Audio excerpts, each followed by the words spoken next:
আসসালামু আলাইকুম সবাইকে। আজকের এটা আপনাদের জীবনের সত্যি বড় পরিবর্তন আনতে পারে ইনশাআল্লাহ।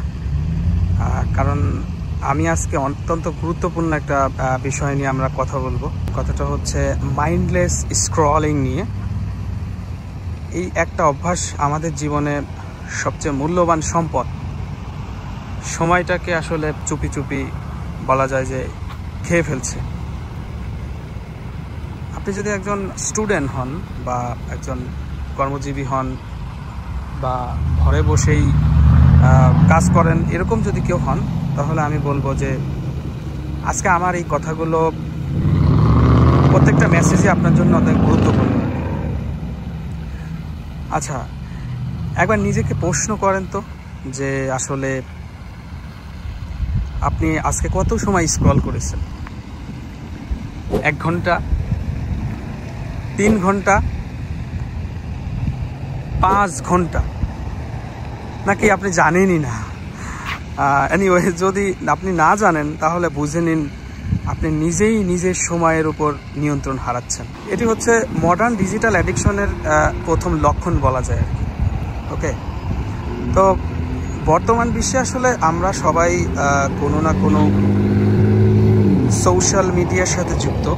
হতে পারে সেটা কোনো ফেসবুক, হতে পারে ইনস্টাগ্রাম, হোয়াটসঅ্যাপ, ইউটিউব, স্ন্যাপচ্যাট, মানে যেগুলো আমাদের কাছে ওয়েল নোন, আরও টুইটার, যেগুলোর মূল উদ্দেশ্য ছিল আসলে মানুষকে কানেক্ট করা এবং শেখানো বা তথ্য আদান প্রদান করা। কিন্তু আমরা এখন এদের ব্যবহার আসলে ইতিবাচক যে ব্যাপারগুলো আছে সেগুলোকে বাদ দিয়ে আমরা বরং এদের দ্বারা আসলে আমরা ব্যবহৃত হচ্ছি, তাদেরকে ব্যবহার না করে আমরাই আসলে নিয়ন্ত্রণ হচ্ছি আর কি বলা যায়। সে ফর এক্সাম্পল, আমি যদি একটা উদাহরণ দিই আপনাদের, যে আপনি ভাবলেন শুধু 10 মিনিট ফেসবুক দেখব, কিন্তু সেই 10 মিনিট হয়ে যায় 1 ঘন্টা, 1 ঘন্টা হয়ে যায় 3 ঘন্টা, হঠাৎ দেখি ঘড়িতে 12টা বাজে। এটা শুধু আপনার না, আমাদের সবাইকে একই সমস্যায় ফেলে রাখছে আর কি বলা যায়, বা একই সমস্যার মধ্যে দিয়ে আমরা সবাই যাচ্ছি। ঠিক আছে, তো আসলে রিয়েলিস্টিক যে সিনারিওটা, আমি যদি রিয়েল লাইফ কিছু এক্সাম্পল বলি, সেটা হচ্ছে যে খুবই ইন্টারেস্টিং ব্যাপারটা।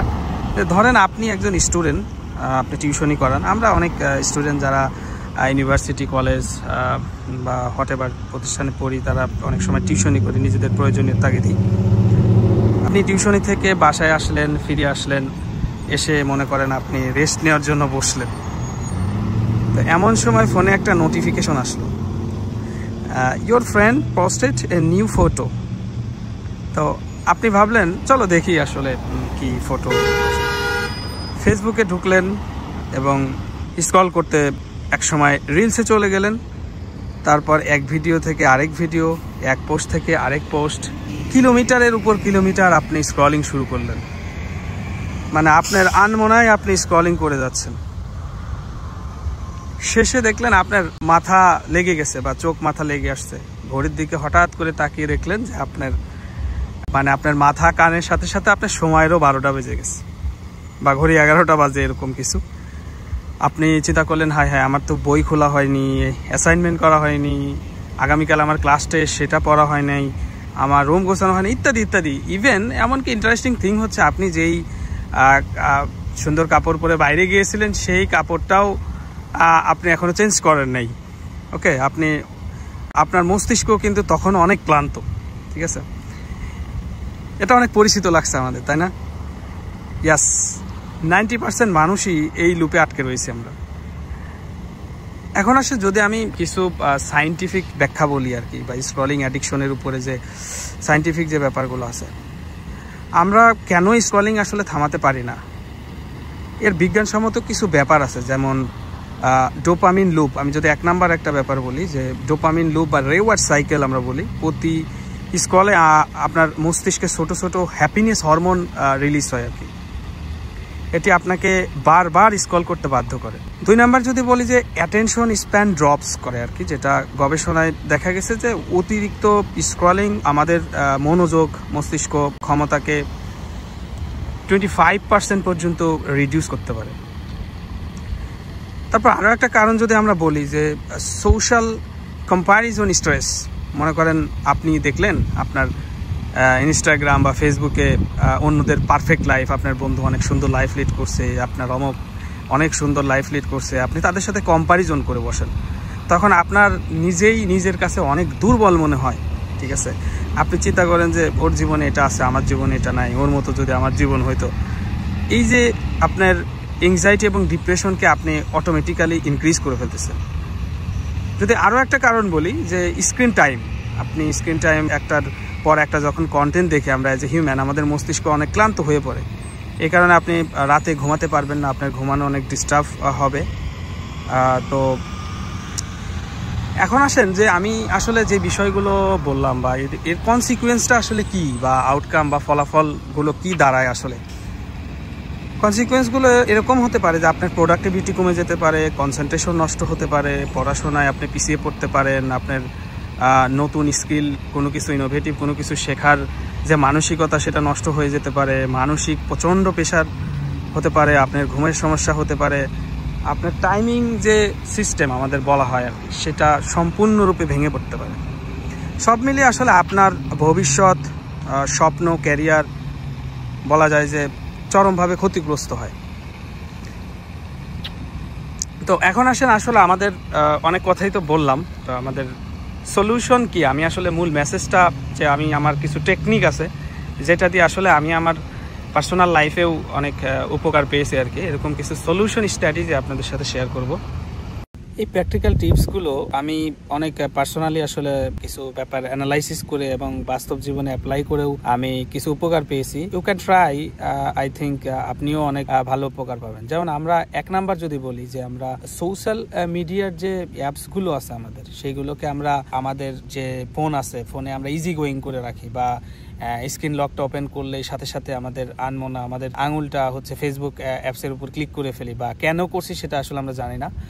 এই জন্য আমরা একটা কাজ করতে পারি যে সোশ্যাল মিডিয়া যে অ্যাপসগুলো আছে সেইগুলো আমরা ফোল্ডার করে রাখতে পারি, হাইড ফোল্ডার এবং আমরা জানি যে আমাদের হিউম্যান সাইকোলজি হচ্ছে চোখের সামনে যদি কোনো কিছু না থাকে সেটা আমরা আসলে ব্যবহার অনেক কম করি আর কি। হ্যাঁ, তো আমরা হাইড ফোল্ডার ইউজ করতে পারি। দ্বিতীয়ত যে ট্রিক্সটা হতে পারে, আমরা প্রতিদিন চ্যালেঞ্জ নিতে পারি আমাদের সাথে যে 15 মিনিটস বা 20 মিনিটস বা 30 মিনিটস, যে আমি আজকে 10 মিনিটসের বেশি স্ক্রলিং করব না বা 30 মিনিটসের বেশি স্ক্রলিং করব না। এভাবে একদিনে আসলে পসিবল না। আপনি নিজের সাথে ছোট ছোট চ্যালেঞ্জ দিতে পারেন যেগুলো আপনার এই স্ক্রলিংটা কমাইতে সহযোগিতা করতে পারে। এখন তৃতীয়ত যদি আমরা চিন্তা করি যে খুবই গুরুত্বপূর্ণ যে বিষয়গুলো, আমরা অনেক সময় দেখা যায় যে আমাদের নোটিফিকেশন বারগুলো অন করে রাখি, মানে আজাইরা, মানে আমাদের আসলে দরকার নাই, যেটা দরকার সেটাও নোটিফিকেশন আসতেছে অনবরত। ইন্টারনেট যেহেতু আমাদের অ্যাভেলেবেল অন করাই থাকে সবসময়, তো যেটা দরকার নাই সেটাও আসে। তো এই ক্ষেত্রে আপনি করতে পারেন যেগুলো আপনার দরকার। এর মানে এই নয় যে আমি আপনাকে বলতেছি আপনার সব নোটিফিকেশন অফ করে দেন, আপনার গুরুত্বপূর্ণ মেইলগুলো আপনি মিস করবেন, নো, এটা আমি বলতেছি না। আপনি যে মেইল থাকতে পারে বা আপনার যে গুরুত্বপূর্ণ কিছু গ্রুপে আপনি অ্যাড থাকতে পারেন যেগুলো আপনার অনেক বেশি কাজে আসতে পারে, সেগুলো অন করে রাখেন। আর বাকিগুলো আপনি সোশ্যাল মিডিয়া রিলেটেড যেগুলো সেগুলো বন্ধ করে রাখেন, ওগুলো যেগুলো দরকার নেই বা ওকেশনালি চেক করতে হয় সেগুলো অফ করে রাখেন। তারপরে হচ্ছে আমাদের স্ক্রিন টাইম অ্যাপস আছে কিছু, আমাদের রিয়েল লাইফের রিয়েল টাইম অ্যাপস আছে, যেমন হতে পারে আমাদের স্টে ফ্রি বা ডিজিটাল ওয়েলবিং যেগুলো বলি, যেটা হচ্ছে আপনি কতক্ষণ ফেসবুক ইউজ করতেছেন, কতক্ষণ হচ্ছে আপনি ইউটিউব ইউজ করতেছেন, সবগুলো সুন্দর করে আপনার কাছে একটা লিস্ট আকারে দিয়ে দেয়। অ্যাপসগুলো খুবই চমৎকার, ট্রাই করতে পারেন। আর আরও একটা গুরুত্বপূর্ণ ব্যাপার যে মোস্ট ইম্পর্টেন্ট থিং হচ্ছে, বা গুড থিং বলতে পারি, যে আপনি যখনই স্ক্রলিং, তো আসলে একটা অ্যাডিকশনের মতো হয়ে যায় আমাদের, তো অল্টারনেটিভ হ্যাবিটসগুলো গড়ে তোলা ট্রাই করা। মানে আমি যখন যেটা ট্রাই করছি যে আমার লাস্ট মনে হয় আমি 5 বছরে 2 বছর মতো, মানে আমি after joining my PhD programme আমি ট্রাই করেছি 2 বছর আমার ফেসবুক স্টপ ছিল, বা আমি খুব একটা অ্যাক্টিভ থাকি নাই, পোস্ট খুব একটা করা হয় নাই। তো আপনি কি করতে পারেন, ডিফারেন্ট হ্যাবিট, যখন আপনার অনেক বেশি স্ক্রলিং করতে মন চাবে বা আপনি অনেক বেশি স্ক্রলিং ছাড়া থাকতে পারতেছেন না, সেই ক্ষেত্রে আপনি দেখতে পারেন হচ্ছে ডিফারেন্ট হ্যাবিট, লাইক আপনি হাঁটাহাঁটি করতে পারেন, আপনি কোথাও ঘুরতে যেতে পারেন, বা ওই পার্টিকুলার টাইমটা আপনার যখন অনেক বেশি অ্যাডিকশন হবে তখন আপনি খাওয়া দাওয়া করতে পারেন বা ইনোভেটিভ কোনো পড়াশোনা করতে পারেন, সামথিং লাইক দিস। এইভাবে আপনি স্ক্রলিং করতে ইচ্ছা করলে আপনি এইগুলো হচ্ছে আপনি চেঞ্জ করে ফেলতে পারেন।